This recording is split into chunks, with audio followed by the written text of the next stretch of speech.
Hello, I'm Bianca Cotton, host of Behind the Confident Smile. I am here with special guest Poshlyn Nicholson.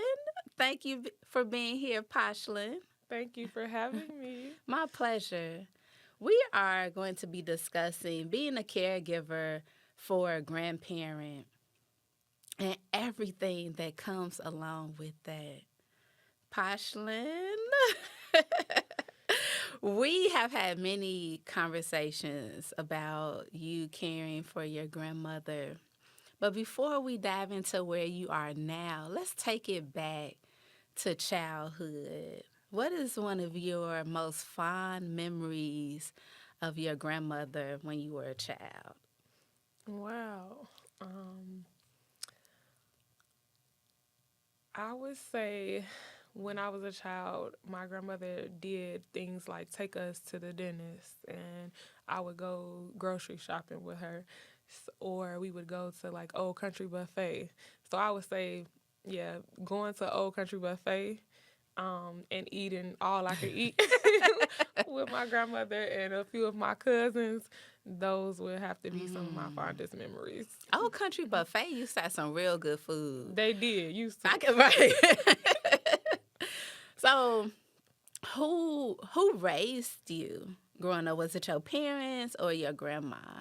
So it was partly I lived in the house with my mother and my aunt and her children and my other siblings until I was in fourth grade. In fourth grade, I moved with my godmother, who lived directly across the street from my grandmother, and then I lived with her for about 4 years up until eighth grade, and then I moved with my grandmother in eighth grade, and I lived with my grandmother from eighth grade until college. Wow. It sounds like that's a lot to unpack there. It A is. lot of moving, living with different people. But what led you to moving in with your grandmother? That's the story. Okay. So uh, my godmother asked to be my godmother, like out of the blue. And I think she was kind of aware of the living environment that I was in with my parent and my aunt.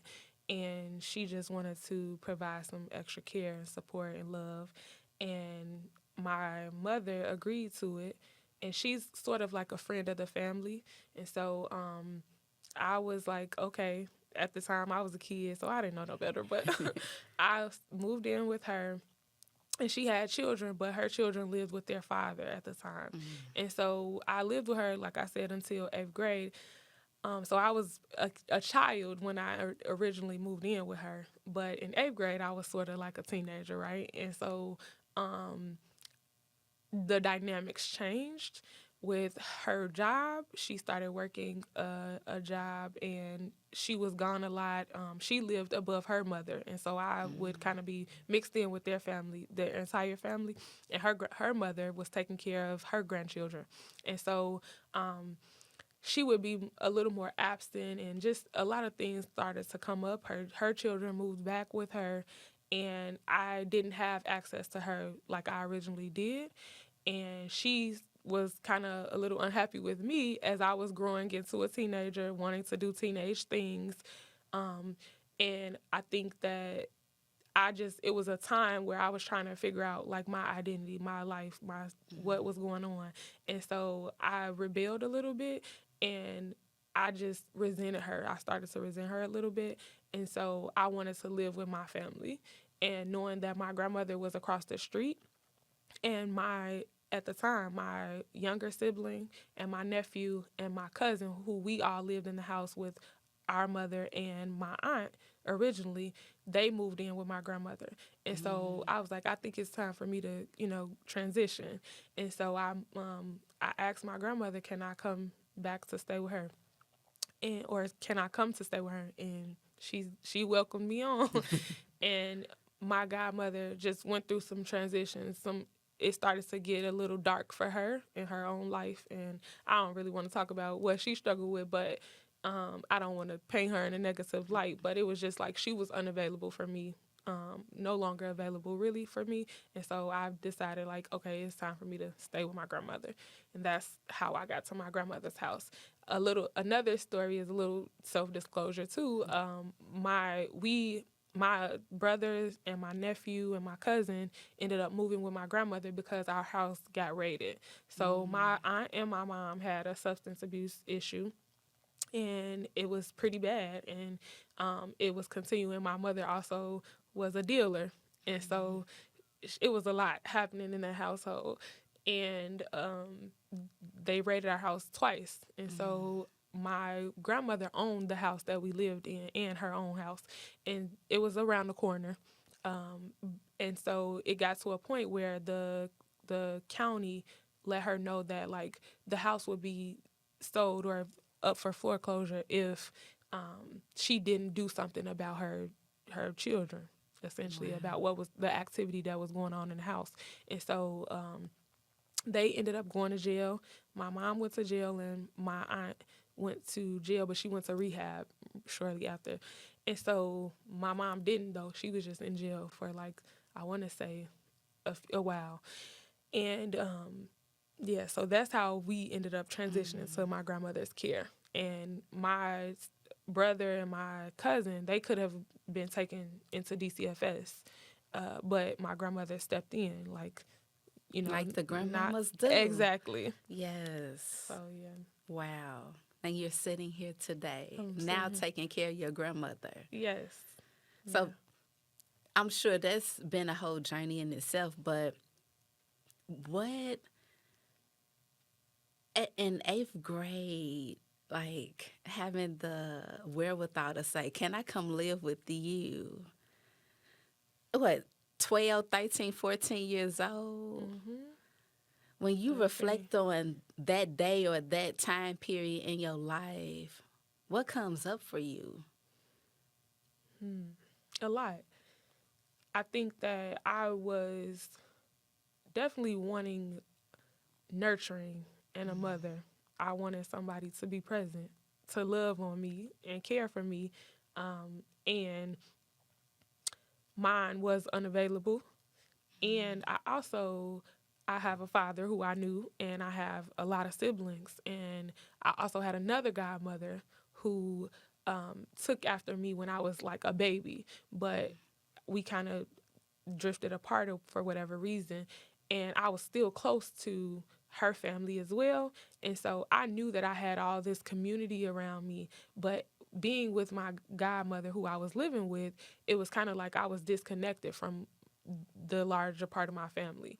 And so I wanted to have access to go visit my sisters, spend a night with this person and that person. And so my godmother didn't necessarily have contact with all these the village, I would say. And I wanted that a lot. And so I think that was a big part of the decision. And then just wanting to be out with my friends and have fun and do things that 8th graders did. And I think that because my godmother she worked at a lounge, and so I knew that, and she also cleaned, and so she was working a lot, and I had a lot of responsibilities. And then when her children came back into the picture, it was kind of like, dang, this is not what I signed up for. I originally had my own room and all of this, and then now I'm moved to the living room, essentially. And so I didn't want that. I didn't like that. I didn't like to be treated like that. And it wasn't necessarily like she treated me poorly, but that was just the circumstances at the time. And so I think from what was originally sold to me from the very beginning, it was no longer that situation. And so I think that I just longed for, okay, if I'm going to have another hard life or just have struggles, I'd rather have struggles with my own family than somebody else's. And so that's kind of what was going through my head as an 8th grader. Wow. And I will say, like, in a sense of taking accountability, like, I won't say that I was a terrible child. I was not. at all. I used to think I was an angel, but I wasn't an angel either. Like I wanted to hang out, and if she was gone to work, she would want me to be in the house at a certain time, and it's like I don't want to be in the house by myself, or and then all my friends get to hang out and do this and do that, and I can't because you are not here. And I think I might have disobeyed a couple rules, and so she probably was sick of that too. But yeah. Wow. So now let's fast forward to current day. You care for your grandmother who once cared for you and took you, your siblings, cousin, nephew in. How did you come to the place where you said, I'm going to take care of my grandma? Or I feel like I owe my grandma. Like which one is it? So I think it's a little bit of both. When I moved back in with my grandmother, my cousin actually ended up going to stay with our older cousins. So then it left me and my younger brother and my nephew.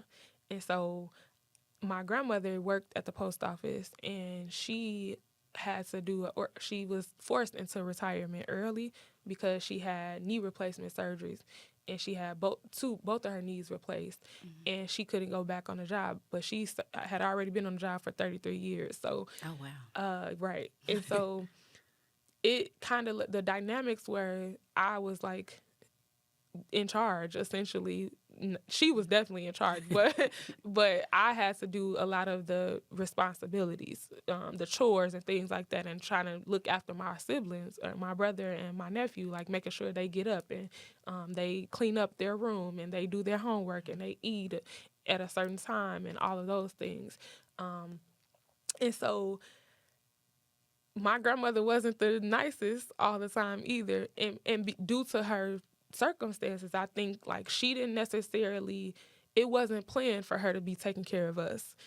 It kind of just happened. And so I think that she had a little anger, maybe resentment towards my mom, and she just saw her retirement life differently, where she probably should be taking vacations, going to visit family, in Mississippi and doing all these things that she wanted to do. But she couldn't really do that, not just because we were there, and she probably could have took us with her, but a lot of it is because of her health. And so she, the way that she was very stern and firm, and I couldn't do a lot. So I thought I was in a situation with my godmom, but with my grandma, it was like, you can't be spending the night over people's house. You definitely got to come in at a certain time and got to know where you at all the time. But also it was like verbally, she just was harsh. And I think that could, a lot of young black girls identify with that. Their grandmothers are just, they say some of the harshest things, and they're not necessarily the most compassionate when trying to keep a house. And I think, like I said, she was in a situation where she was forced into retirement, in a sense, a life that she didn't want to live at that point. And so I think she was irritated a lot, and she just was frustrated, and so it would be taken out on us a lot of times. We would be yelled at, do this, do that, make sure this is done, make sure that is done. Then I think at a certain point I would get like accused of like I was doing things that I shouldn't have been doing, and I wasn't. I literally was like an angel at that point, for real, like going to church, always wanted to be at church at youth night and doing things like that. But because it was like late activities, she used to think that like I was out somewhere doing something that I ain't had no business. And it was like, no, if you knew my friends now, but so that was hard for me. And I didn't understand at the time. Like, I just used to struggle with that a lot. My feelings would be hurt. Like, why does she got to yell? Why does she got to say this or say that? And why does she don't talk to my mom about the issues that she have? And so I think, though, as I got older, I started to recognize, like, what I'm saying now is, like, she was a retired grandmother who was kind of forced to take care of her children, her grandchildren, and she done took care of 6 children by herself already, and she don't have much help, and she just didn't picture her life like this. Yeah. And so I started to accept, like, okay, I understand. And also, above all that too, she was ultimately trying to protect me from things, Right. and she was concerned about things, but she didn't know how to have the conversations that she needed to have with me, and show a little more love and compassion. And so I think I am at a place where I can give her more grace for that.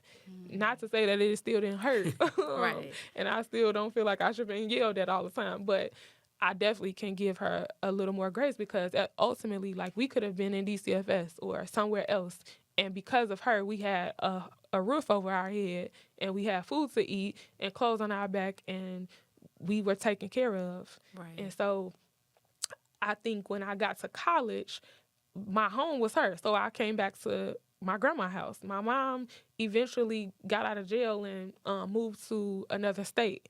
And I didn't necessarily want to be there. And so that wasn't my home. And my home was with my grandma. And so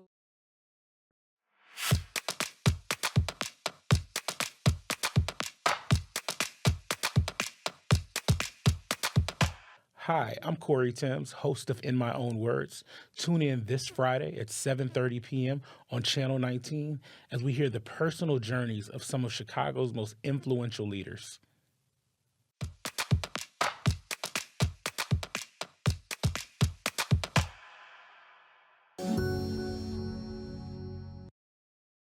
coming back home, every so often, it just was like seeing my grandmother age, and seeing her, our family just do things for her, and run her errands and things like that.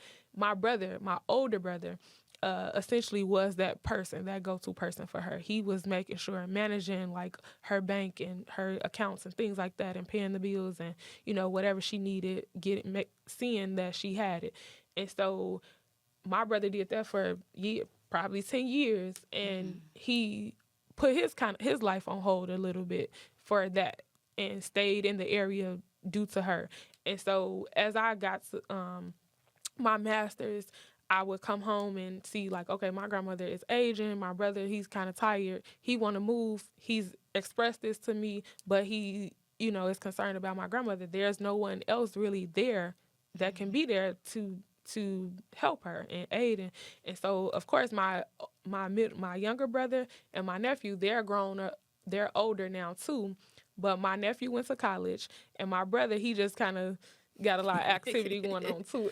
So she really didn't have, like, the group that she really did raise there to be there for her. And so now my nephew moved back with her after he got out of college for like a year or so. And let me back up. My aunt lived with her for a couple years, and she moved in and she was there. But my aunt ended up passing away, and it was unexpectedly, like one Sunday morning. And so she literally left the house to go to church and never returned because she fell. And so that took a turn on things where, okay, my aunt is out of the picture now, and, like, okay, who's going to be here for my grandmother? So then fast forward to my nephew graduating college. He ended up going back to stay with her. And my little brother he lived with his girlfriend somewhere. And my little brother, or my nephew, ended up moving back in with her. And so she had somebody. And she also had a friend in all of that too, who would come and check on her, and then he passed away. And so I wasn't really concerned about her, as far, not necessarily not concerned, Right. but, I didn't have to be there to help her do things and all of that. And so somebody was in the house. So my nephew decided to, branch out and spread his wings, and he moved out. And so as I was visiting still, I knew that she needed somebody to be present in the household with her, because she's 88. Right. And she falls sometimes. And I was hearing too many times where she would fall and nobody would be in the house with her. How is she, what's happening?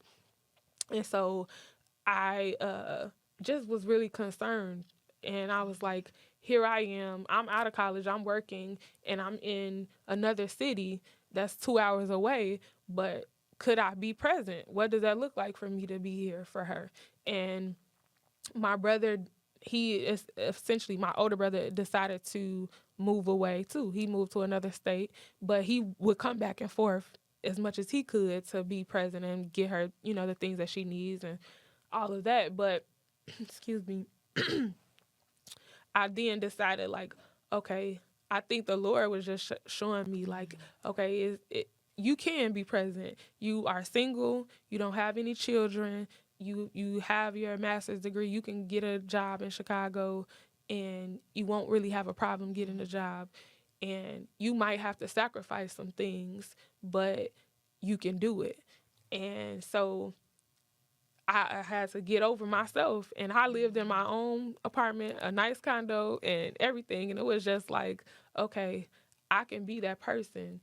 And I also felt I have another aunt who lives in the same city as my grandmother, who she shows up sometimes every now and then.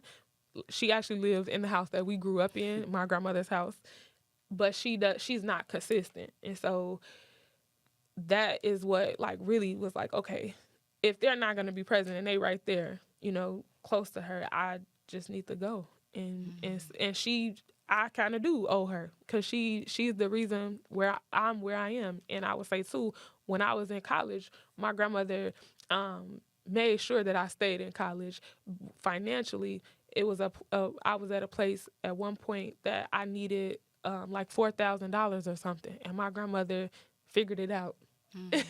And so that's another thing. Like she may not have done everything I wanted her to do or been the nicest, right? But she showed love in so many other ways. Yeah. And so it's like I'm here right now. Like, yeah, this is the least I can do. Wow, what a story of selflessness from so many, and of love, and pain, right? And getting over, like, my feelings were hurt, but I'm still going to show up for my grandmother because she needs me in this moment. Do you ever feel like you're missing out on life? The whole FOMO, fear of missing out, being a single Black woman in Chicago, living your life and taking care of your grandmother. I don't really feel that way. I would say what I fear missing out on is having my own space. Like I said, I lived in my own space since I really got to college for about 12, at least 12 years I lived in my own space. And so transitioning from your own space back to to your people house. My grandmother, like I said, she firm and she set in her ways and stuff. So I have a room in her house, right? You bored it. Right. I miss that part. But as far as like living, I work a full-time job, and she knows that, which is flexible, which is beneficial to both of us in this time period. In this season. And so that's helpful. And then I do try to be intentional about living my life. And so just yesterday I went on a date. Although I'm single, I'm gonna date. I told her I'm after I got home from work, I try to make sure she eat, got everything she needs. She said, Grandma, I'm going on a date and I'll be back later. You. And so actually that was the first time I've been on dates since I've been back, but that's the first time I actually told her that I was going on a date. And that's another thing. Like, you gotta, do you want to tell her all your business? Right. And she gonna ask. Because I had got flowers one time, and she like, you don't know who these flowers? Nope. But I definitely told her last night. So, yeah, I definitely try to still be active in the community. If like my friends are asking me to do things, I'm trying to volunteer. I go to brunch. I go to church. You do open mics? I do open mics. So, yeah, I still live my life. Good. I try to. Because that was my question. Like, how do you manage taking care of yourself while giving so much to so many? And that's including your grandmother, but to so many. To be honest, it's not always peachy cream. Like, everybody is not always pleased, and I'm not always pleased with my schedule or what I've done. Like, I will be honest, even now, today, this morning. So the part of me being intentional, I try to get up early and make sure she has something to eat before I leave, because she also takes a lot of medication, and so she has to eat, with her medication. And sometimes she just may not be feeling good, or not want to take, or not want to get herself something to eat. So I do try to make sure she get breakfast, and then during the day, I try to lean on my family to make sure she eat lunch, or if we have leftovers or whatever, knowing that she has that in there, she can have access to. And then I try to make sure we eat dinner. But sometimes when you're on the go, it's like you don't have time to get dinner or make dinner.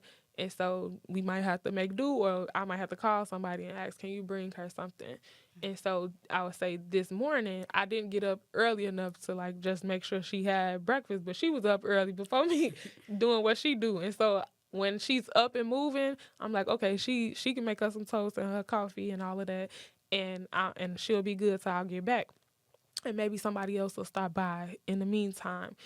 But that's not how I would want it to be. I would want it to be where, like, I know that she'll eat this every morning, for breakfast, or she'll have this. But it's because of the nature of life, it's not like that. Yeah. Who? What would you want to share with other people who are caring for their parents and grandparents? What would you want them to know as we wrap up our conversation today? That's a good question. I want them to know a lot. I probably could write a book about this, but ultimately,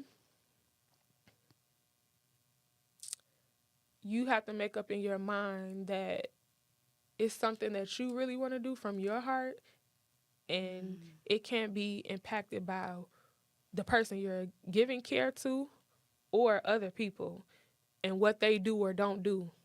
If you're going to commit to something, you need to commit to it and not take things so personally.